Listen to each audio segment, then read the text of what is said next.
Welcome and thank you to everyone who is joining us for International NASH Day and our panel on NASH and obesity. My name is Donna Cryer and I'll be your moderator today. We are one of 6 thought leader webinars that are being shown throughout the day in a variety of time zones being conducted as part of the recognition of International NASH Day, an initiative of the Global Liver Institute with 80 partners in 25 countries. This year celebrated as a virtual multi-platform experience to raise awareness of NAFLD, and that's non-alcoholic fatty liver disease, and NASH, non-alcoholic steatohepatitis. If you don't know what those are, you'll learn more about those today. This is not only about raising awareness, but International NASH Day is really to catalyze a global movement of actions to improve the lives of people who are at risk and living with the conditions of NAFLD and NASH. Please visit our website at globalliver.org and follow us on Twitter, Facebook, and Instagram using the hashtag NASH Day. I really think we can have this trending if we work hard enough. I also want to take a moment to give a specific thanks to AASLD, the American Association for the Study of Liver Diseases, and EASL, the home of hepatology, the European Association for the Study of the Liver, for their endorsement and their support of International NASH Day. We so appreciate it as your patient partners. And I want to also thank our corporate sponsors, without whose support we wouldn't have been able to do all these wonderful activities today. But now I have the distinct pleasure to introduce to you our august panel on the topic of NASH and obesity.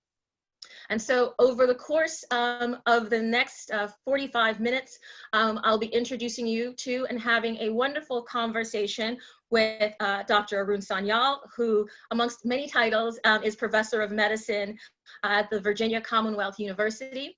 Helena Cortez-Pinto, a physician who's Vice President of the United European Gastroenterology.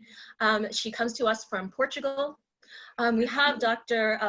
Elisabetta Pugliese, who is a member of the Lancet EASL Committee on Liver Disease in Europe, and holds many, many titles and comes to us from Italy. Hopefully she will be able to join us. And Dr. Jude Oben, coming to us from the United Kingdom, who is at the United College of London, and who is a trustee of the Obesity Action Campaign. We have additional leaders in this, this movement of obesity advocacy from whom we learned so much. Joe Nadglowski from the Obesity Action Coalition from Tampa and frankly everywhere, frankly in his travels, and George Kalamitsis from the New Liver Patients International, also based in Europe. And I know, George, that you've been chairman and founder of so many other organizations across Europe, and we're so glad to have you here today. So since we have such a large expert panel, I'm going to get out of the way and really leave this conversation to you all. And so, Dr. Sanyal, we're going to make sure that you are unmuted because we're going to come to you first.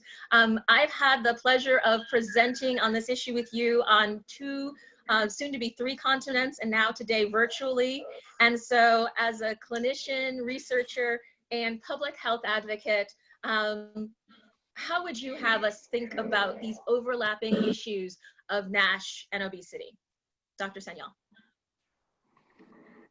you're muted.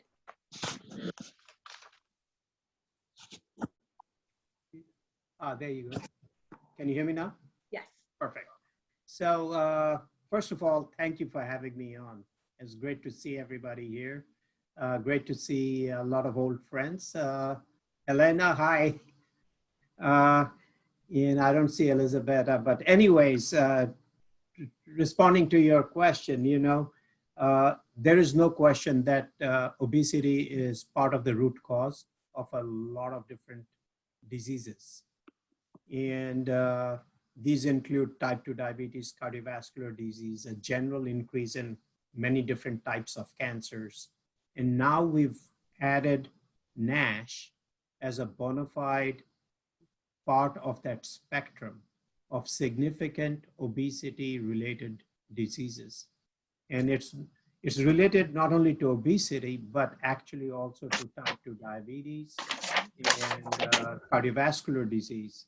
So these are all overlapping circles. And we really need to think about, the factors that are driving clinical outcomes for our patients who are overweight or obese, which is approximately 2/3 of the US population. And these outcomes are cardiovascular disease, type 2 diabetes, cerebrovascular disease, chronic kidney disease, and liver-related disease.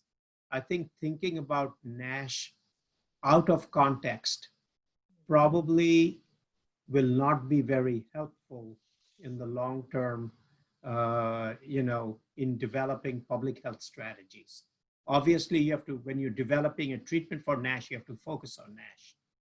But for developing a larger public health strategy, it needs to be integrated with many of these other comorbidities, which we recognize for many years now as risk factors for having NASH, simply because they share common biology. Dr. Cortez-Pinto, please introduce yourself to this larger audience and tell us about your work. Good afternoon, everybody. I'm also very happy to see so many friends that I don't have the opportunity now to see personally. So I work in Lisbon as a gastroenterologist, but mostly as an hepatologist. I also do some research and have a major interest in public health. I've worked in the EASL EU Policy Council, and we've tried to lobby for NASH and for NASH-related issues. And now I work also in the UBG, that's also European Gastroenterology Federation. And in fact, if you ask me how do I see NAFLD and obesity, I think there's no doubt for everybody that there is a very strong correlation between obesity and NAFLD. And as we have been seeing this increase in obesity all over the world, we have seen in parallel the increase of NAFLD. And also we know very well that in morbid obesity, it becomes even much higher. The prevalence of NAFLD is really very impressive, and mostly not only more frequent, but also with more severe forms. But I think it's also important to have in mind that it is not all obesity. And in fact, we see that there are some countries that, or some areas of the world, like for example, South America or Middle East, where we have very high prevalences of NAFLD with not so much obesity. So it's not that it really complete parallels, and sometimes there is some disparity. And I think this raises two important issues. One has to do with the genetic factors that probably will predispose some individuals with the same degree of obesity to have more possibilities of developing NAFLD, NASH. And the other is the dietary factors.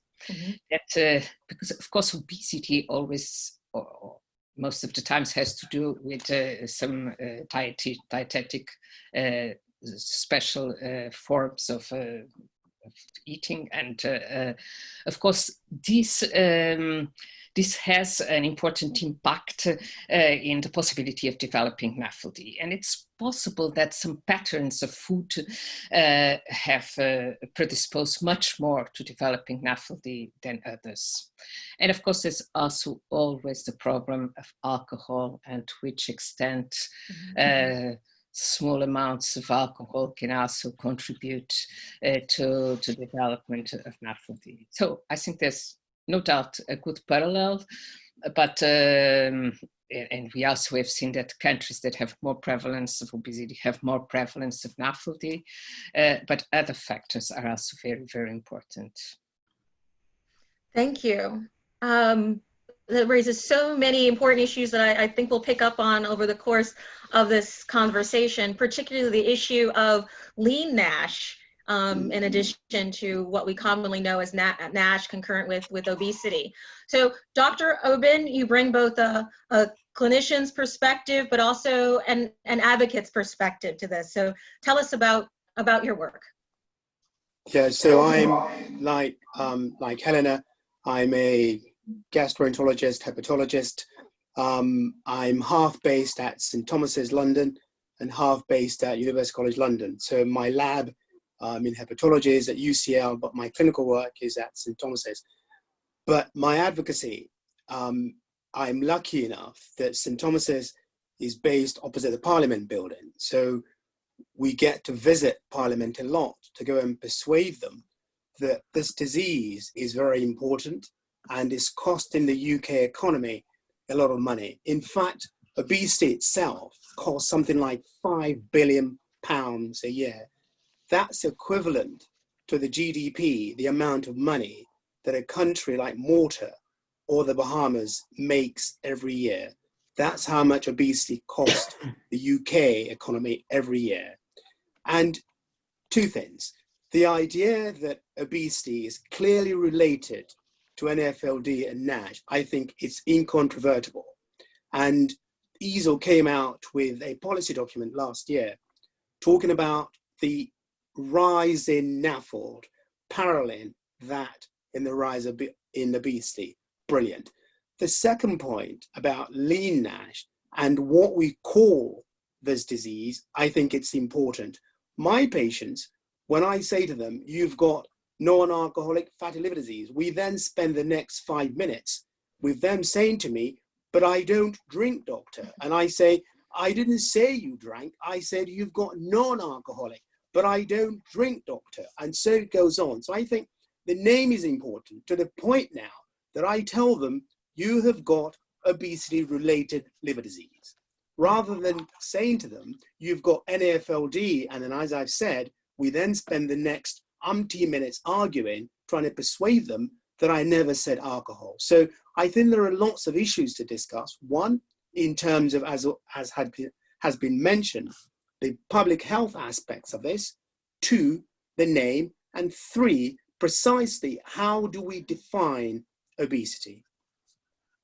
I think those are fantastic points. And it's important, I think, as we evolve this field and we start to raise awareness, the name and the language does matter, but how we come about the name is important too. So having that patient feedback about what resonates with them, having the scientific community, discuss this together, watching the evolution of what we know about the different patient profiles, the different, genetic factors, and the different subtypes of what ultimately may be, we already know it's a spectrum of disease, it may be several subtypes. So I think all of that will need to go into how we talk about it in the future. But I want to turn to someone who has been talking about this for a long time and has taught me so much. So Joe, I'd love to come to you and what lessons can the liver community learn from the obesity community and how can we help each other? Yeah, so thanks, Donna, and thanks for including me today. I think for those of you that don't know me, I spend my time at Obesity Action Coalition now 15 years trying to make sure that if someone wants help for their obesity care, that they can get it and that they not be stigmatized because of their body size or the fact that they need help. And I think one of the observations that I often see is that obviously NASH treatment, especially early NASH treatment, is often obesity care. Mm-hmm. But there is this perception that obesity care is easy, and the reality is it's really hard, right? And I think we have to set forward these expectations and probably work together on educating that obesity care is often a lifetime of chronic disease that you face for a lifetime, just like NASH is. And so therefore, this is a lifetime commitment to doing this. It's not just about losing a few pounds now. It's about maintaining some improvement in your health over a lifetime. And I think that is truly the most challenging part of both addressing obesity and then right now, as we have limited treatment options for NASH, addressing NASH as well. Absolutely. So just to underscore some of your points, the amount of weight loss that is necessary to really cause regression of NASH is in the 7 to 10% range, and that's really hard for anybody at any weight to do, and then sustain it over time. And so you know, obesity care is hard from the physician's point of view, and I'd love to have the physicians talk a little bit about how they coach their patients. But certainly, you know, as the person trying to you know, achieve the weight loss and to maintain it, you know, we know from ages that's really hard. So I hope over the course of this conversation we can talk about, you know, some of the supports and solutions that we'll need to work on together to make it easier, you know, for both sides, for all parties to be successful in that. I want to bring George into this conversation as well. So from the work, advocacy work that you're doing in Europe, tell us how it's different, how, you know, the double stigmas of NASH and obesity play out. Please enter the conversation. Well, thank you very much for inviting me in this conversation, and thank you all the speakers for all the wonderful things they just share with us. I think in Europe, but I mean, I always compare Europe with the United States, the high-income countries, and I see that obesity is a huge public health issue that we are facing the last decades. And the rates of the consequences of obesity in the number of deaths that we have been experiencing the last decades is tremendous. Mm-hmm. And of course, I think this is all correlated with the fact that we have changed the last decades, or we have been engaging with not the proper diets that we should have. And this has started from a very young age. Of course, with obesity in adults, we have seen obesity in pediatric obesity, which also correlated, of course, with other diseases like diabetes type 2. But to make a long story short, what do I want to share with you is that this is a huge issue with a huge financial burden in the health systems around Europe. Most of the countries that are experiencing high rates of obesity, we have high rates of diabetes, they have high rates of NASH. It is the people that we are, of course, cardiovascular diseases are very high rates, and the most important about this is that we are losing people with this battle in a very young age. People below 50 years old, below 60 years old, are the ones that are mostly affected from this age and in the younger ages. Mm-hmm. And it is something that we need to address and to put all our powers to change the situation, because we need to provide education from schools in order for children to understand what's a healthier way of living. And also we need to address that there is a health inequalities in this thing. Of course, it's much more difficult for poor people or marginalized population to introduce in a healthier diet, rather than people that are more easier for them to buy more food that is more healthy for their life. So this is something that happens and in the United States, and of course into Europe. So I'm looking forward for the continuous of this very interesting conversation, because I have been hearing fantastic things from the speakers. So that was my first comment. Thank you. Let me unmute everybody. So Dr. Sanyal, you have, very impactful conversations with your patients. What resonates with them? What helps someone take all the sort of scientific knowledge you have about NASH and obesity and translate that into their lives, particularly when we know that one of the symptoms of NASH is fatigue. We also see some, muscle wasting as well. So we can be asking people to start, engaging in movement and exercise campaigns when that's the last thing they feel like doing, and not because they're lazy, but because their body is starting to work against them. So talk about, sort of what's going on with the inside the NASH patient that might make this hard, and how you talk with people. Yes, so this is a really important issue. First of all, I think the first encounter you really need to take a little bit of time to find out what's going on with the patient, because unlike some other diseases where every patient sort of has the same, for example, hepatitis C, you have a virus, the virus produces a certain type of, injury to the liver, and it progresses along a certain trajectory, and it's relatively more homogeneous. On the other hand, in NASH, the background story for each patient and the barriers to why they are unable to change the course of their obesity is different and incredibly heterogeneous. Mm-hmm. So you have to have some time to get to understand the patient's perspectives and the barriers that keep them from engaging, and use that information to help them develop a strategy that will work for them. We have found inclusion of a behavioral scientist, not even, they're scientists because they're doing some research with us, but they're also behavioral therapists with a particular interest in understanding some of these. And some patients have eating disorders. Mm-hmm. Some patients have history of childhood trauma, and they eat to cope with stress. There is now an emerging story that if you do bariatric surgery, the risk of suicides increase. People who are coping, and you take away the coping mechanism without giving them something else to help them cope with the underlying issues. So there's so many different issues, and they come in many different flavors. So I think first step is to understand what is going on with your individual patient to help craft what is most likely going to work for them.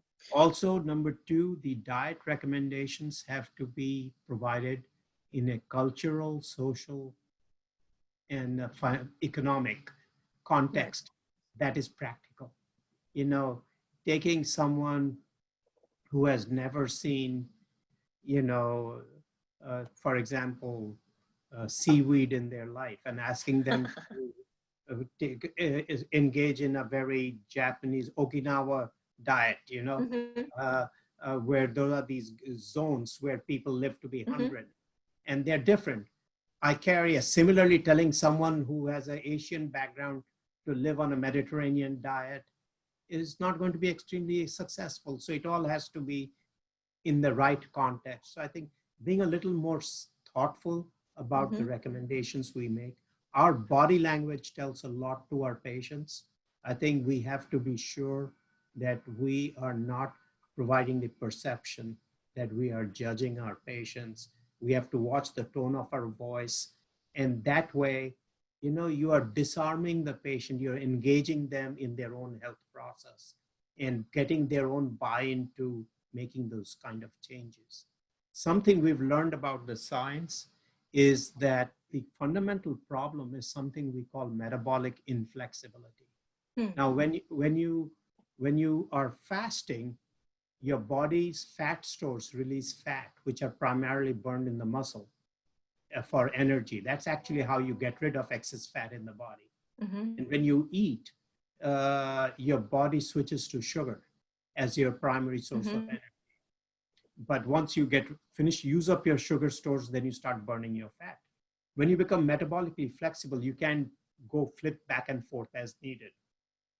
So your body is in this locked in state, and they're unable to burn fat adequately. So they burn sugar, and when they are run out of sugar to burn, they start breaking down protein and muscle to feed, for vital energy, to stay alive. And that's how you lose the muscle mass. So the end result of all of this is they're unable to mobilize the fat. So for the same degree of exercise, everything, if you're metabolically inflexible, you have a harder time mobilizing your fat because your fat has nowhere to go. You can't burn the fat, and you cannot excrete the fat in your urine. So the fat sits where it sits. So it's harder for people, and that helps providing people a little bit of insight as to why this, even though they're exercising and they're trying to watch their diet and they're having difficulty with weight loss, giving them that insight that this is a long process. It takes time for that metabolic flexibility to shift. I think that really helps people a lot.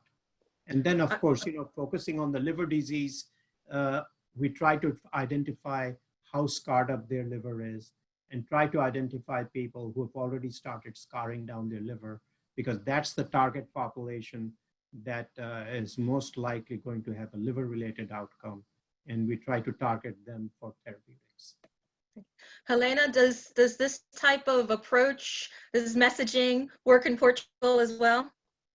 Well, what we have seen is that having a team to deal with these patients does a lot of difference. For a long time, I used to work alone with the patients. Now I have a team with a dietitian and a psychologist.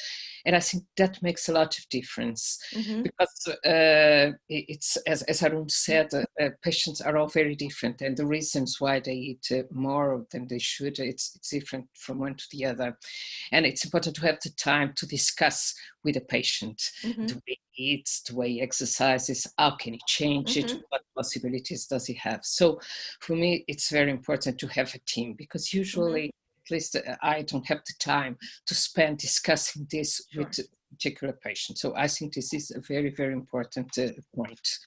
But the other thing that I wanted just to come back a little bit, and also based on what Jude said regarding EASL and the position statements, I think there are some measures that could really make a difference in a country if they are implemented, and some of them were in fact suggested by EASL.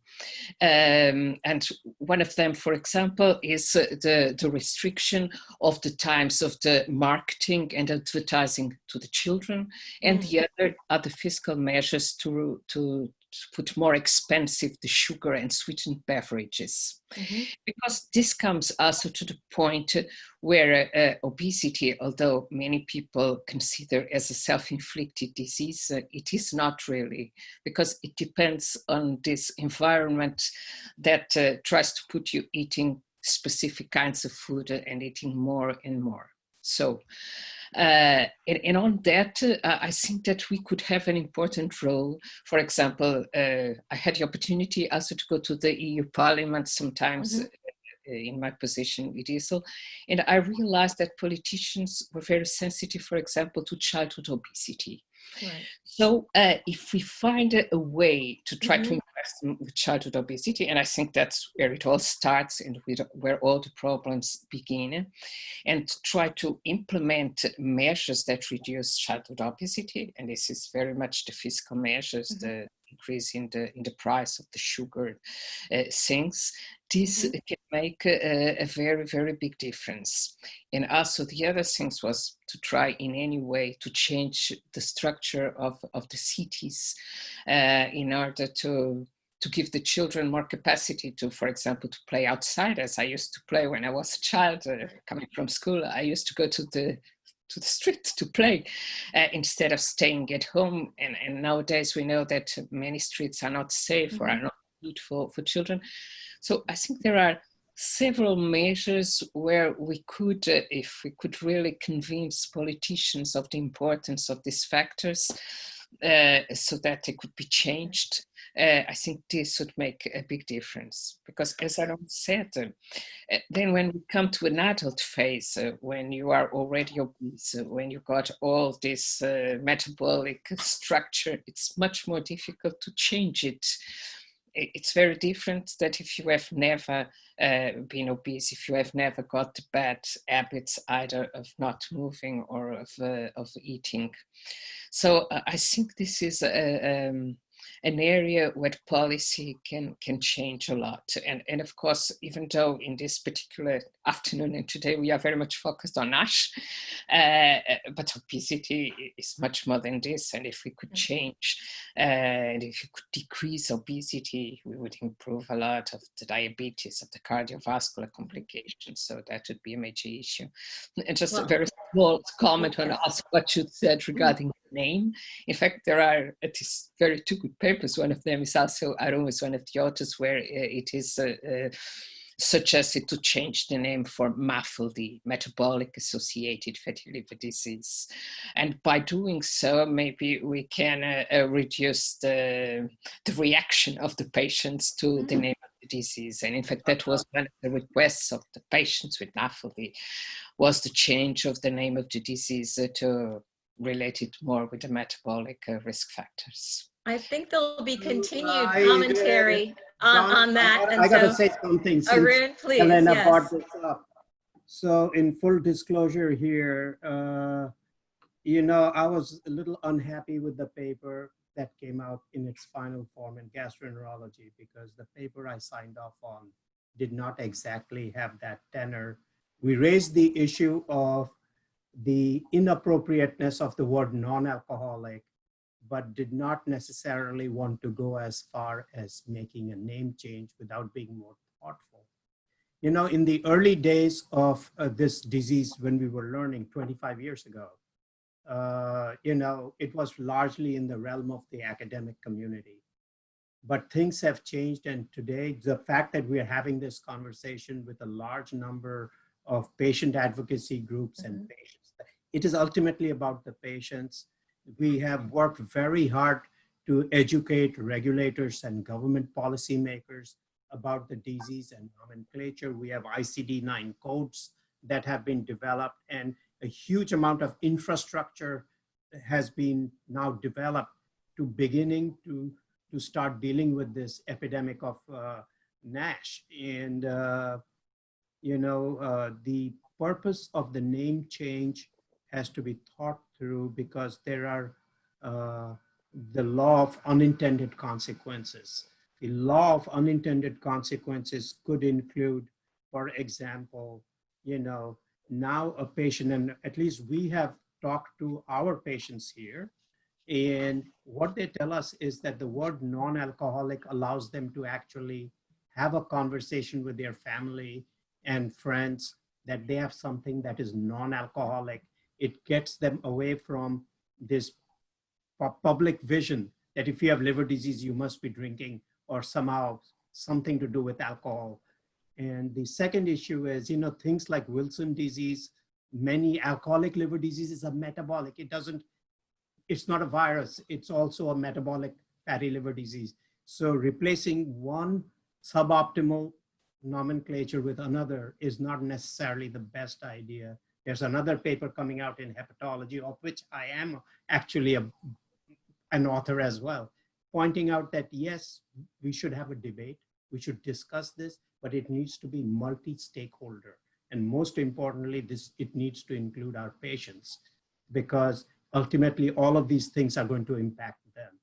And so that's sort of, Helena, I'm sorry, you opened the door. Okay. I love having debate on these. I think discussion is always good, so. Yeah. Yes, this is going to be like the most watched, highly rated episode of all the panels, because we have a hot debate. But I really thank you, Arun, for making the case that, you know, as we think through this process, certainly we as patients want to be very much involved in this sort of in the new way that we are these days as we think about how to talk with this. But I want to turn back to the point that the road we were starting to go down to on policy. And you have convinced me, Helena, as Joe has convinced me for some time, that NASH policy and obesity policy need to work hand in hand. And so we've talked about some points in, you know, education policy, environmental policy, food policy. So Joe, help us think through the different policy landmarks that we need to make sure that we have along the way to have really success in supporting NASH patients who are living with obesity as well. Yeah, so I mean, there's an interesting aspect of all this policy work. There's a portion of it that is prevention, that were many of the efforts that have been described so far.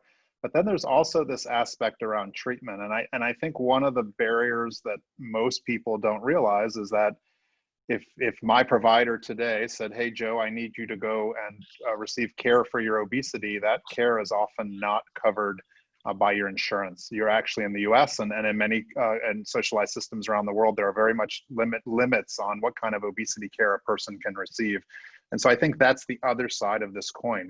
We need a combination of prevention and treatment. So let's do all the good things about changing the food system and marketing and increasing physical activity, changing the built environment. That's one side of the coin. And then the other side of the coin is making sure our healthcare systems actually make it so that if you wake up today and say, today's the day I want to do something about my obesity, that we don't put barriers in front of you to do so.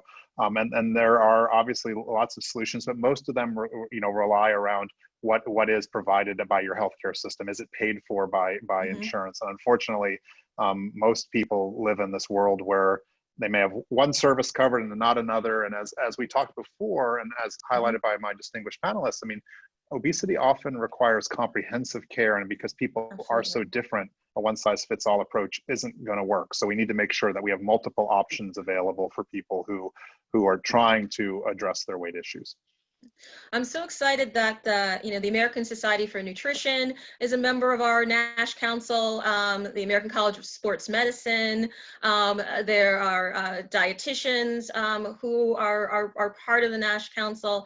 And I think when we think about creating the optimal care and support environment for NASH patients, particularly those who are also living with obesity or even overweight, that making sure that they have access not just to primary care, endocrinology, gastroenterology, but we've heard today behavioral health supports, in what form, a dietitian, nutrition council, maybe if it's appropriate, bariatric surgery, which also needs to have those nutritional and behavioral supports as well. So we do really need to make sure that all of those are paid for, and think through, I think too, how can they be, I think our part as advocates, because we're always criticized for we just want everything and we want, everything paid for and, drive up costs. But, I use a wellness coach on an app that's just a few dollars a month.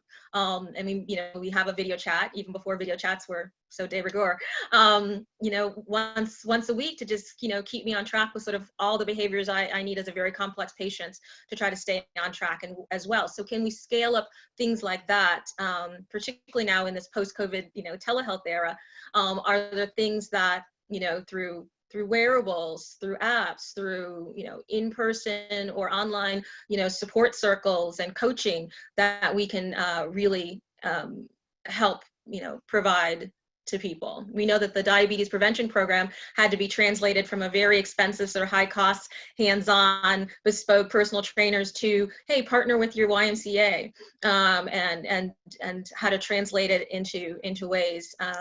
I know that one thing I want to make sure that we address on this panel is that, my concern for NASH patients who, once a specific NASH medication becomes FDA approved, that they would be told, well, no, now you have to, document 6 months or a year of trying for the weight loss before you are allowed access to this NASH medication, that, NASH wouldn't be enough, if you will, to be, eligible for therapy. And I know that you have sort of navigated that sort of documentation, proof of trying, proof of failing, hardship that we put patients through. How can you advise the liver community to, help us avoid that? Yeah, so I think my advice to you would be is that, sometimes the perception and our learning experience of 15 years now trying to create obesity care is that sometimes you think that, well, some coverage is better than no coverage, right? But the reality is oftentimes these barriers end up being no coverage for the average person. And again, this advice that we typically give people, which is just wag your finger to lose some weight, and then not give them access to these comprehensive programs, is challenging. I mean, in that case, the case you described, so okay, we'll try this, you have to, spend 6 months trying to lose weight before we'll put you on this medication. Well, are they going to cover the 6 months? In most cases, the answer is probably not, right? They're not going to cover it in a comprehensive way that gives people a chance for success. So I would advise you just early on to fight those barriers, I'll be honest with you, our organization has even gone to court to fight some of those barriers around access to obesity care before, actually using the legal system. Obviously, you probably don't want to start off being as adversarial as we are. Do it as a partner as a to get former started. federal prosecutor, I don't mind. I'm not averse to doing whatever is necessary. So, you know, Can I say something? Yes, absolutely. In fact, I'd like to have everybody go round as we do this wrap up and make whatever point you'd like to make. And then if you can leave us with sort of one major takeaway of Sure. what we should be doing. Sure. So you know, I'd like to share an experience that I had when I was president of the AASLD now 10 years ago. At that time, hepatitis C drugs were just sort of coming out, and we were seeing our first wave of directly acting antiviral agents with the hope of curing over 60 at that time, 60% of patients. And we realized that to change policy, we have to go through, you know, there's a process by which policy is changed in the US. And the IOM, at the time now called the National Academy of Medicine, plays a very important role in affecting those type of changes. And a NAM study was done at the time, an IOM study, which came out, and then we worked with the Trust for America's Health to translate that IOM document into a document that actually could be used by the HHS to develop a comprehensive hepatitis C control program for the US. And that really has served as the roadmap for how the US government, as the first national government to take on hepatitis C as part of a formal way. And so the learnings from that, I think, is that we need to start by having people who will not look at us and say, oh, you obviously have a conflict of interest because you're studying this, or you're emotionally vested or whatever. An independent group come in and review this, because there are huge issues of lack of awareness all the way from our physician community, not just talking about patients and misinformation within the patient community. Within the physician community, there is so much misinformation and poor awareness of NASH as a disease and what really matters. And then to be able to take it to policymakers, the need for a structured approach. And I think having a NAM study focused specifically on the emerging epidemic of NASH and what needs to be done is going to be critical if you're going to shift the needle in a meaningful way. So that's my take home. I think that's an important take home, and we'll make sure that Victor Zhao knows about this. So George, what do you want people to come away with knowing and doing?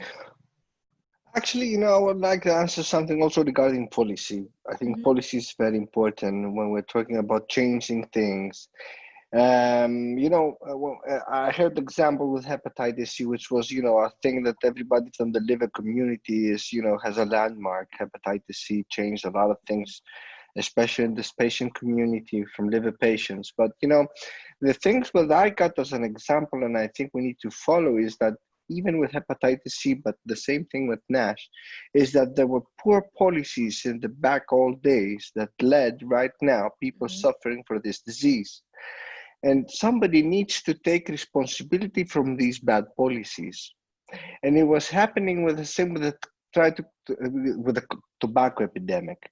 The bad policies that we had in the past, which now we have, you know, almost forgot about them, and 20 years ago that were advertising products of tobacco, and they were sponsorship huge soccer games or football games. That had an influence in the health of the individuals, of the population, serious effects. So the same thing we need to do with NASH and obesity. We need to take responsibility and inform our policymakers that there has been a huge mistake with the food industry and the lack of awareness that we provided to certain populations around the world. And they need to take responsibility and draft new policies, of course, with the cooperation of the patient community and the clinician community, and draft new laws and new policies that will have a better health outcome in the future. I think that's perfect. I think yes. that's perfect, George.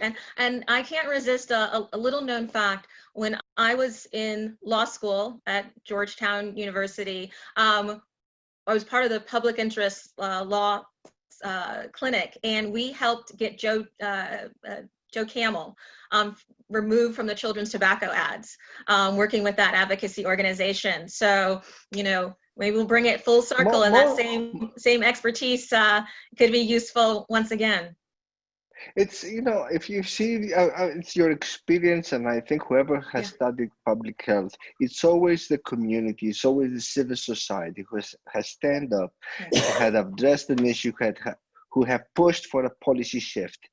And of course, this is not only a thing about the Western communities. Now, obesity has been affecting countries that, you know, from India or even from Africa, people that, you know, Saudi Arabia, even countries that are, Saudi Arabia also, the McDonaldization culture, which everybody loved 20, 30 years ago, has a serious effect in the lives of even younger people right now.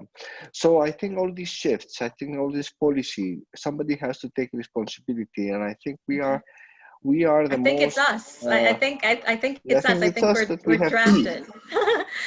Jude, your brief one takeaway, and then I'll go to Helena and Joe in quick fashion. Yeah, so I think the most important thing, my youngest patient with liver cirrhosis from obesity, aged 17. So exactly the point you're making about Camel, cigarettes off, children advertising, etc. That's very, very important. And the point that George is making about policy change, again, is very, very important. And similarly, the point that Arun was making, we have to change the policy, because if we don't, there won't be enough money, one, to transplant these patients, two, bariatric surgery on all of them. We just can't do it. Forget the science. The policy needs to be changed. Okay. A couple of votes for policy. Helena? So I completely agree with what has been said. What I also learned from my time in public health is that, in fact, it is patients and patients associations that have the more strong voice in the parliament, everywhere. If you want to organize something, it's the patients that often can move the field. The problem is that the groups that can make more pressure, sometimes it's not proportional to the severity of the disease. Let's say, for example, the problem of alcohol. This is something that's, I remember that for the advertising and all this, and no, there are some problems that don't really have groups defending them, and others have more strong groups defending them. So I think that's why we made the decision in forming the Global Liver Institute that we would advocate for all patients and really position this as liver health. And I've often said, if you have a liver, which is everyone, sometimes it takes a moment to sink in, that you are at risk for some type of liver disease and you should care about liver health. And so I think we have the opportunity to position liver health now as a public health issue commensurate with its impact. And that's always been our vision. And you know, my shoulders are broad enough, particularly in this jacket with the shoulder pads, to take on you know, all of those issues, at least if I have great friends like you all. So Joe, I'm going to give you the last word here before I close out. So I just want to speak directly to all the patients who are participating today, and just know that I know many of you do struggle with obesity, and I just want to be very clear that you are not a failure, right? Even if you've tried to lose weight before and you've been unsuccessful, that just means you're a non-responder to the method that you used, right? And there are other options out there. So please stop beating yourself up. And if you're ready to seek more help, go back to your healthcare provider and say, you know what, that didn't work for me, doc, what's next? And there are other options, and you deserve them for your health. Thank you. I couldn't end on a better note. So thank you to all of you. You have been Fantastic. I could keep this going for hours, but I'm not allowed to today. Thank you to all of our viewers on Facebook and every other platform. Thank you if you're reviewing this or viewing this for the first time, you know, in July or August. Thank you. We encourage you to register for and watch the other IND panels. There are ones on pediatric NASH. So if you talked about the children with NASH issue and that resonated with you, please look back for that panel. I also want to call out our virtual Hill Day. So going on right now, there's an opportunity, at least for starting in the US, we'll have next year, hopefully we'll have a European version, where you can send letters to your members of Congress and push for more liver healthy policies. So please go to the globalliver.org website for the virtual Hill Day information on all the other panels and everything involved in how you can participate in International NASH Day on June 12th, June 13th, and every day afterwards. So I just thank you all again and look forward to working with you in the future. Bye. Thank you. Thanks. Bye-bye.